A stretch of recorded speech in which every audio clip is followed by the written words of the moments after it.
You're listening to the Toe Talks podcast.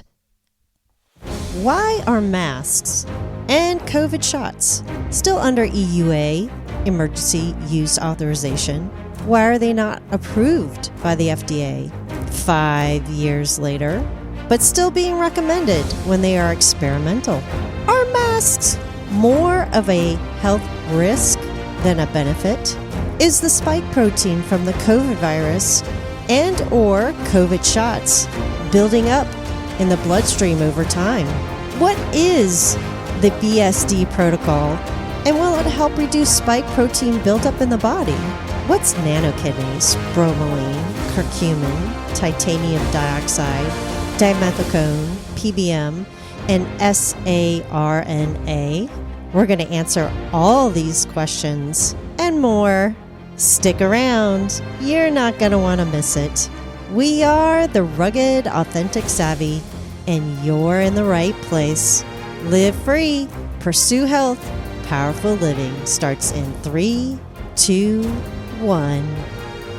Welcome to episode 15 of the Toe Talks podcast. Plastic in your lungs and spike in your blood. I'm your host, Dr. Toe. I'm so glad you're here. Now, before we begin this episode and dig into all the noise and din of the world, I want to just reach out to you and say, are you struggling with a Leviathan? What's that, Dr. Toe? Well, if you read towards the end of Job in the Bible, it talks about this sea creature that's almost like a dragon, and it can only be controlled by God himself. Nothing else can control this problem. And I bet there are a bunch of you out there, including me, who are struggling with something so big that it's out of their control to solve. It's a problem that cannot be solved by yourself alone. But there is a God of the universe who created the problem that's in front of you, and he is the one who can solve it. Now, this problem might be something that you brought upon yourself. It might be a problem that you didn't bring upon yourself. But either way, the Lord of the universe, the God of the universe, can deliver you from it, and only he can. I want you to know you may be feeling destroyed, downtrodden, depressed, anxiety-ridden, alone, forsaken, desperate, disturbed, drained, hopeless. But I want you to know those are all lies from the enemy, and you must fight them daily. And I want you to know that there is a God who is present even when it feels like he's absent. He will never leave you nor forsake you, even when your feelings betray you about that promise. So when you're facing that Leviathan and it comes to you over and over again, don't feed it. Don't feed that fear. Put your trust in the Lord. Look to him. Keep your eyes on him. Don't become bitter. Don't become angry. Well, okay, maybe you can be angry, but don't let that anger become bitterness. Eventually, you have to move away from that. And the Lord is the only one who can help you do that. And he is the only one who will bring retribution to the evil that is being done or has been done to you. He is the only one who can take revenge. And sometimes that is not seen this side of heaven. And we must trust that he knows better. And it is difficult, but don't ever forget that he's good and that he's present. All right, let's get into this episode. Oh, I have so much to discuss. So much. So let's get into titanium dioxide. We are finally making some progress. So Bobby Kennedy, if you didn't catch it very recently, is finally requiring the candy maker Skittles, I think Mars makes that candy, to remove a product from the candy. Now, I don't know about you, but I had a daughter who loved this candy. I actually liked them to a certain point, and then I stopped eating them because it's ironic because I felt like, I don't feel so good after I eat those things. I thought, oh, maybe it's just my age, you know what I mean? No, turns out Bobby Kennedy is removing a product called titanium dioxide from all products sold in the US. Europe banned it from products years ago. But Skittles is not the only candy in which this product is found in the United States. You can also find it in Starbursts and thousands of other sweets sold in the United States. Now, does titanium dioxide have any nutritional value? No. As a matter of fact, it's carcinogenic to humans in any form. What does that mean? It causes cancer. And it's in your food. Oh, well, why the heck is it in your food? Well, because it's going to give your food a smooth texture, or they use it as a white colorant to make the product look whiter. Now, sit down because you ready? I'm going to give you just a few things where you can find titanium dioxide, and it's not just in your food. And remember, it's carcinogenic in any form. You can find it in lotions, shampoos, cosmetics. Oh, ladies, please look at your foundation. Go look right now. Foundation is probably the number one offender that has titanium dioxide in it, especially liquid ones. Menstruation pads, tampons. Yeah, I'm not kidding. This is against your skin or inside your body, and it's got titanium dioxide in it to make it whiter. Nail polish, sunscreen. If you had skin cancer, you're just applying more cancerous stuff to your skin. Toothpaste and soaps. But it's also used in paints, plastics, adhesive, roofing materials, and siding. Yeah. But what could be bad about that product? So we're making progress, but there's still other things. If you see talc in any product that you're using, stop using it. It's carcinogenic. We've known this for 40 years. And it's in our food and drugs. Yes. So if you see talc, cut it out, man. That's all I got to say. All right, here's another one that you probably have no idea about. And that is things that kill hair follicles. Now, it's, the sulfates and the parabens and even formaldehydes that are in hair products, but you might not know about this one. It's in most shampoos, and it's called dimethicone. dimethicone. Go look it up. Go look at your shampoo and conditioners. You might even find it in hair products that you spray or paste or some sort of hair product that you apply to your hair. Yeah. Kills hair follicles. It's no wonder some people are having problems with their hair at an older age. All right, let's move on. Also in the news, Trump is cutting funding, are you getting this, from Moderna for mRNA bird flu jabs. Nearly $1 billion. Why? Because of safety concerns and lack of oversight around the new mRNA vaccine technology. Seriously? Okay, the new mRNA vaccine technology is not new. Wow, but this is huge for two reasons. First, because this information is in the MSM. It's in the mainstream news cycle. Now, that's huge in and of itself. But the fact that Moderna is getting cut from its funding for mRNA technology after all the money, the billions of dollars that have been spent on the COVID jabs, they're finally getting their apron strings, their sugar mama funding being cut. This is a start. I'm not saying this is everything, but it's a start, right? The other thing is that you need to know about, it's sad because we're already starting to admit that this mRNA technology is probably not good for us. There's some problems with it. Well, we know it's not good for us. It is a poison. It is the way it works in the body and the way it's been manufactured all the way around. This mRNA technology is dangerous. But here's the sad part. As the world or our government leaders are finally starting to admit this, at the same time, there is a new technology that is arising that is just the same as mRNA technology, but worse. Okay, we have to remember that this is a gene therapy. It changes your DNA, which they lied to us about a long time ago at the very beginning. But this technology is called saRNA. The SA stands for self-amplifying mRNA jabs. And it's infinitely more deadly than the mRNA jabs. And yet, it's being fast-tracked by guess who? The FDA, which is under the Trump administration control. This technology is already approved in Japan and Europe. Yeah. With one technology dying, they're replacing it with another technology that's even worse. Please tell your friends and family about this. Stay away from all jabs.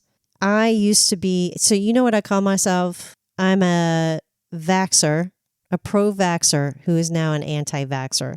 I was pro-vaccine until I read the research. You got to go to the research. You have to be led by evidence, not by emotions, fear, or anything else. Sometimes I don't like what the data says, and I have to make decisions about my own health in general. But most of the time, I'm listening to this data. This is how I'm making my health decisions for myself and my family. So please spread this information to other people so that they can protect themselves and make informed decisions. Some more progress. The CDC recently stated that they are no longer recommending the COVID jabs for kids and healthy pregnant women. Meanwhile, the FDA limits the new COVID jabs to the elderly and high-risk populations. Now think back with me to January 2021. Who did they give the jabs to first? They gave them to healthcare workers, first responders, the elderly, the pregnant, and the high-risk populations. Yeah.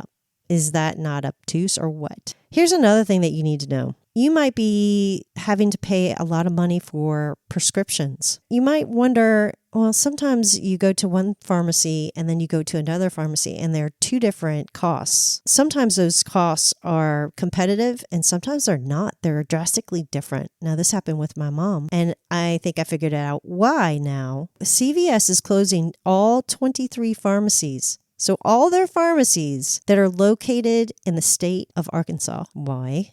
Well, it's because of the governor, Huckabee Sanders. She signed a bill into law which ends the conflict of interest between pharmacy benefit managers, that's PBMs, from owning pharmacies. Okay, so pharmacy benefit managers can no longer own pharmacies in the state of Arkansas. Why are they closing their pharmacies? Because it's the PBMs who set and jack up the insane medication prices. Bye-bye. Yeah, you can leave the state. I hope this catches fire in every single state. We need to put PBMs out of business. It's the reason why your prescription costs are so high and they're leaving the state of Arkansas. Good for them. I hope it moves to my state soon. Now let's get into microplastics. A recent study published by the Journal of Hazardous Material analyzed the lung tissue of 51 different bird species living near the international airport in a place in China for the presence of microplastics. Microplastics were found embedded in lung tissue of every single bird species tested. All 51 species of birds, all of them. The two most common microplastics found in the tissue were chlorinated polyethylene and butadiene rubber, which is used in packing, cables, and tires. Remember that term, polyethylene. So they not only found microplastics in this lung tissue of birds, but they also found nanoplastics, nylon 66, polypropylene, remember that term, polyvinyl chloride, or PVS. It's usually found in clothing, packing, and building materials. So you might be thinking, well, who cares, Dr. Toe? These are birds. This isn't humans. But unfortunately, this bird study is indicative of what's probably also happening in humans. There was a study that was done in 2022, so 2 years into the pandemic. And the study analyzed lung samples from 13 patients in the UK undergoing surgery. Small sample, true, but yet the findings are startling. Microplastics showed up in 11 out of 13 patients tested. 11 out of 13. That is almost 100%, just like the birds. The most common plastic found in these individuals was polypropylene, known as PP, found in packaging, textiles, and also PET, drink bottles, and resin. Right there, it tells me that we need to reduce the amount of plastic exposed to our food. But let's continue. The two most common plastics found, one was a microplastic, polyethylene, and one was a nanoplastic, polypropylene, were found in that bird study. And then this study is now saying the most common plastic out of the three for humans, one of the three most common was PP, polypropylene. Those two correlate very well. And I want to tell you that polyethylene and polypropylene, or PP, are related to each other. They're very similar. So this got me thinking. I took this a step further. This is my own deduction. This is not research, but I'm going to correlate something here. The blue disposable surgical masks that were so common during COVID that people were wearing. Can you guess what they're made out of? Well, they're made out of paper and plastic. Can you guess what kind of plastic? Yeah, PP, polypropylene. Yes, they are. N95 masks. Do you know what they're made out of? Synthetic plastic fibers and non-woven PP, polypropylene fabric. Now, you know why masks are still under EUA and considered experimental. This is not new, folks. What I'm actually telling you, is research-based, that there is a risk of breathing in microplastics or nanoplastics or micro-nano particles in general and them being lodged in the lungs. That study that I talked about where 11 out of 13 people were tested in the UK, they found these microplastics basically at the base of their lungs because I think they just kind of finally settled there, maybe because of gravity. It's not good. This is why nobody, and I do mean nobody, should be wearing masks unless absolutely necessary. And you might be saying, but Dr. Toe, I'm a physician, I'm a surgeon, I'm an anesthesiologist, I'm a nurse in the OR. I have to wear the blue surgical mask. Yes, you're right, you do.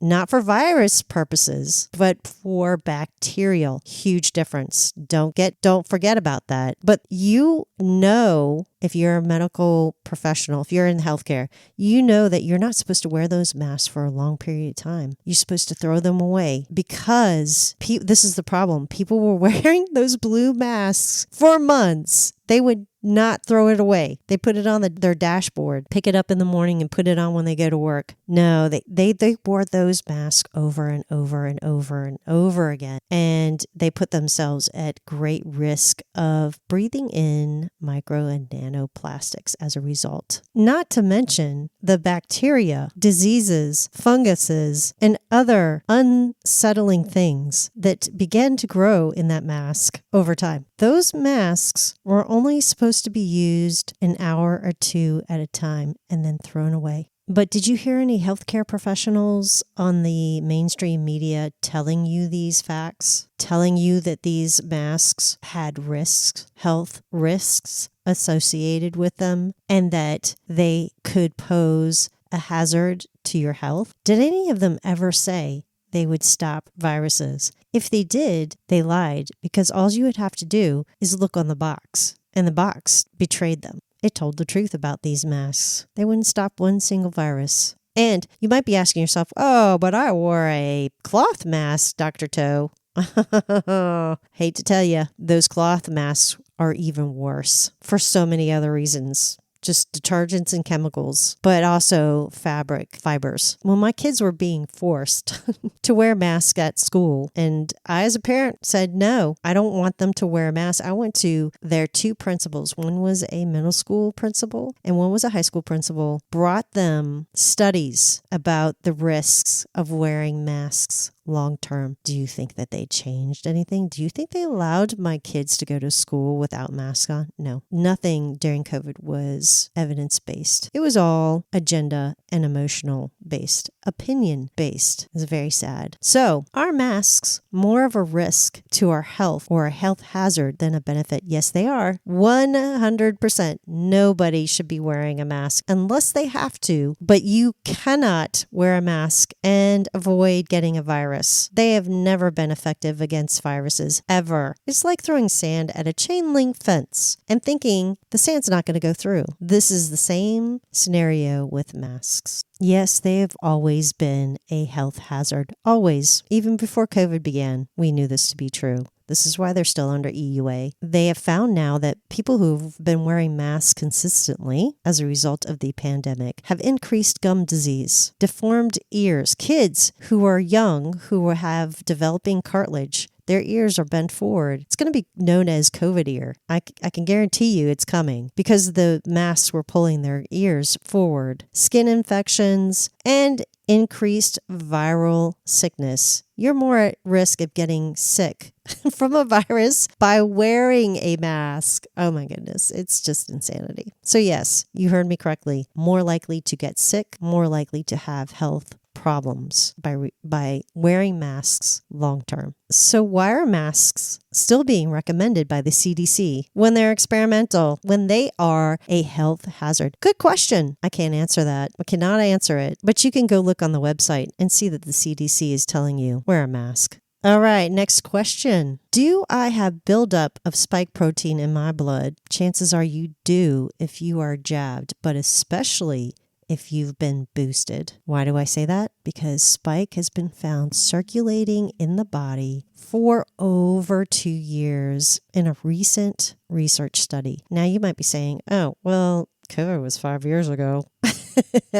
Unfortunately, this is just where the study ended. So chances are, and it's unfortunate, but this spike protein, because it's mRNA, is told the DNA of your body to replicate it over and over and over again. It is almost a self-amplifying RNA technology. It seems to me it is very similar, but regardless, they're starting to work on a test that will test how much spike is in somebody's blood. And I cannot wait for that to be perfected because that will be the bullet to determining if this is true, how long the body is going to produce this spike, and chances are it's going to be infinite because remember, these are gene therapies. What about if you've had the COVID infection but not a shot? Well, it's possible that you too are having some sort of spike protein buildup in the blood because of this chimeric, unnaturally manipulated gain of function COVID virus that was put out into the world by China. So because of that, yes, it's possible. And if you're having mental fog, fatigue, reoccurring infections, it is possible that you still have some spike in your blood that's causing an issue. But do not be fooled that you have long COVID. Long COVID is just a term, just like SIDS, just like sudden adult death syndrome that was created by the CDC, FDA, to help people believe that there's something out there that doctors don't understand and is a thing. No, it's just convenient. They just don't want you to know that these things were caused by jabs. Yeah, SIDS, sudden infant death syndrome, and sudden adult death syndrome, and long COVID are caused because of jabs. This is research backed. This is not my opinion. So there is a protocol. There is a bright spot that they are finding that there is something that you can do to try to help clear or denigrate the spike protein that is being built up in your bloodstream. It's called BSD, base spike detoxification, and it was created by a brilliant doctor, Dr. Peter McCullough. In episode 15, so the episode before this Toe Talks episode, I talk about this protocol specifically, but today I'm going to go into the base of the protocol, which consists of Nattokinase, which is an enzyme, bromelain, curcumin, and pepperin. There are other things that you can be taking for other issues like chronic infections, brain fog, pain, other things that these jabs have caused. And if you go back and listen to that episode, or even just look in the show notes, you'll see the answer to the question that you want to layer onto this base protocol for detoxifying from the spike protein. But today we're going to talk about these 3 supplements more in depth. So Nattokinase, like I said, it's an enzyme. Enzymes break down or build proteins. In this case, it breaks down proteins. And in this case, it's the spike protein. Lots of research behind it. So you're going to have to take 2,000 units twice a day of Nattokinase. What is Nattokinase? Well, Nattokinase is basically created from fermented soybeans. Nano is basically something that's sold, I believe it's in Japan, and it's a treat. It's fermented soybeans. So Nattokinase is what is created when you ferment soybeans. It's a byproduct of that process, and it has potential for the inhibition of SARS-CoV-2 infection via spike protein denigration. So theoretically, you could just eat fermented soybeans. Now, how much? That I have no idea.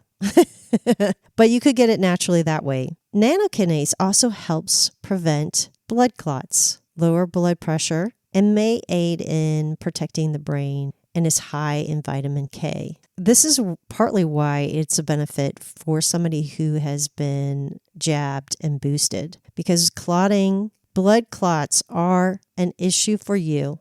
Anybody who has been jabbed or boosted, you are going to have clotting issues to some extent. Now, how much of a clotting issue are you going to have? It compounds with the more shots you receive, the more likely you're going to have more of a significant problem with clotting. This is why Nattokinase is so good for people who have taken the COVID jab. Precautions to taking Nattokinase: do not take with aspirin or blood thinners, or if pregnant. It's strongly cautioned to seek medical supervision with combining this nutraceutical with current antiplatelet and anticoagulant drugs. You shouldn't take it if you have a soy allergy, obviously, because it's soybean related, right? Any of this stuff, you should be asking your primary care, your physician, whoever it is that you trust for your medical care before taking. Next up, bromelain, 500 milligrams 1 time a day. Where does bromelain come from? Well, it actually comes from the stem of the pineapple. Yeah, a long time ago, I had learned that the stem of the pineapple, the thing in the very center, is something that you should eat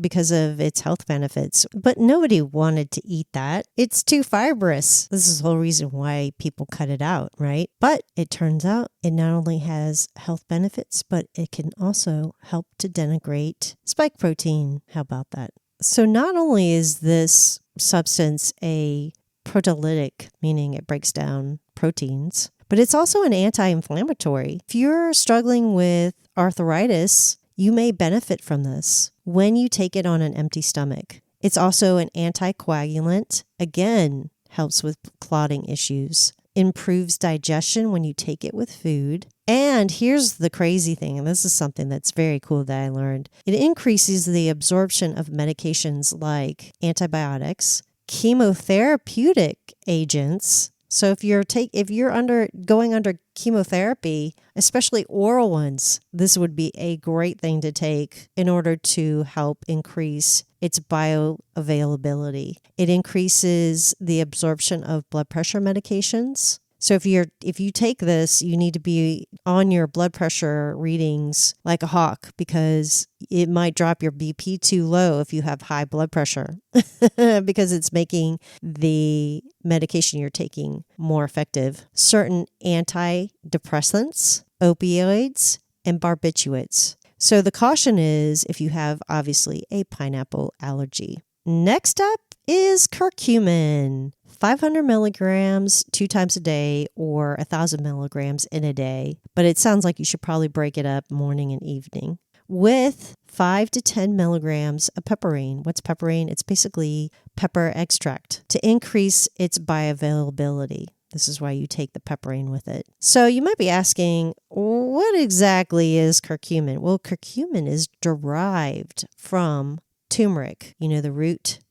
tuber that people usually put in foods for coloring or just health benefits in general. Turmeric is also a member of the ginger family. Makes sense because there's just so many benefits from ginger as well. But here's the question. I was just discussing this with a friend of mine. She's like, well, what's the difference between curcumin and turmeric? And I was like, that's a good question. Well, the difference is turmeric is a whole food. It's the tuber. It's the thing that's in the ground that you pull out and if you were to eat that whole thing, that's turmeric. Curcumin, on the other hand, is found in turmeric. So it is part of the makeup of turmeric. Curcumin is what gives the turmeric its yellow color. But more than that, it's specifically a health benefit, especially when it's concentrated. So basically, you're taking out a portion from the turmeric that has many health benefits, and you're concentrating it, and that is curcumin.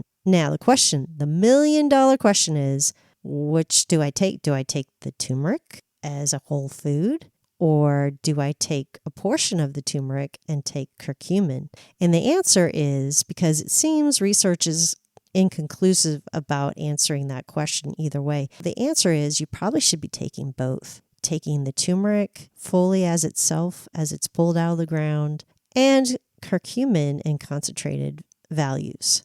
So I did a little research, and there's actually a product out there called turmeric curcumin complex. It has both. And pepperine. It also includes pepperine. Not all supplements are the same. Make sure you look at what you're getting. Make sure you look at what the capsule is created out of, because sometimes that stuff is not good for you. This is what I would encourage you to take, is the turmeric curcumin complex. But you could alternate monthly. Take 1 month, take the turmeric as a whole value, and then the next month take curcumin. Just some suggestions. I personally am planning on taking the complex and seeing what it does for me, because there are some anti-inflammatory values and many health benefits to them in general. Curcumin is an antiviral by reducing viral replication. This is a benefit. This is why curcumin was helpful in avoiding COVID. And like I said, it's an anti-inflammatory, but there are some cautions, as it may decrease the effectiveness of prescription thyroid and estrogen hormones. So be advised. Here's the other thing. The protocol that was created to denigrate the spike protein by Peter McAuliffe in the wellness company. If you look at the protocol, it does suggest taking curcumin liposomal technology. And I personally, from the research that I've done, would tell you to stay away from the liposomal technology. Why is that? Well, when I first heard about it, I was like, wait a second. The nano or liposomal technology, it's similar to what's being used in the COVID jabs, the mRNA technology. They use a nanoliposomal technology. And the liposomes and lipo nanoparticles are often mentioned interchangeably, but they're not exactly the same. However, the liposomal technology, that you'll find that it's growing and being used in many supplements now. It's kind of the new craze. That technology is actually less stable than the lipo nanoparticles that's used in medications in general. It has a different structure, so they're not exactly the same, but the function is similar. The research is not conclusive about the risk benefits. I stay away from it. That's just my personal recommendation, but you should research it and see for yourself. But I felt like I needed to put that out there so that people were aware of it. Here are some other supplements that I would encourage you to investigate for your health. N-acetylcysteine. This is also known as NAC. That's its short abbreviation. Ivermectin, hydrochloroquine, also known as HCQ. Selenium, Iris sea moss, green tea extract, black cumin, also known as Nigella sativa, dandelion extract, and glutathione. And now we come to it. So what? So what, Dr. Toe? Well, the so what is this. Stop wearing masks. They're useless against viruses, and they're a health hazard. Stop getting vaccines, especially experimental ones.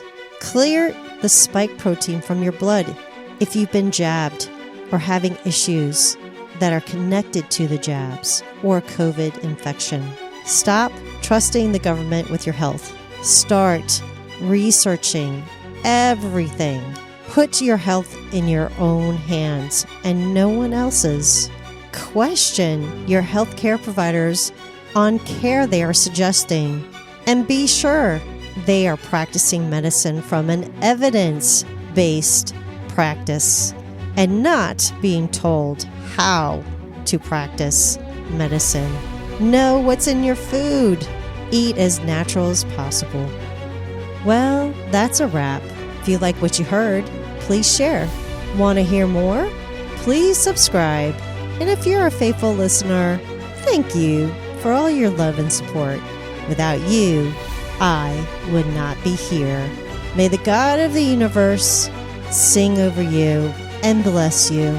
I'm glad you're along on this journey with me. We have each other, and we are not alone. Pursue health, live free, and breathe deep. Until next time, everyone, this is Dr. Toe, signing off. Important disclaimer.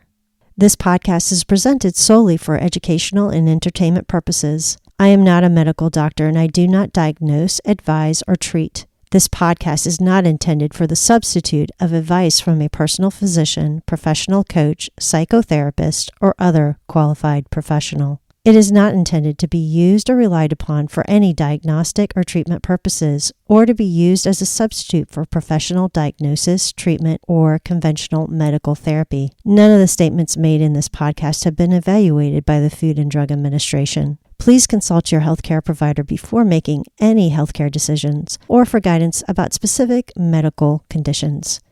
Listen responsibly.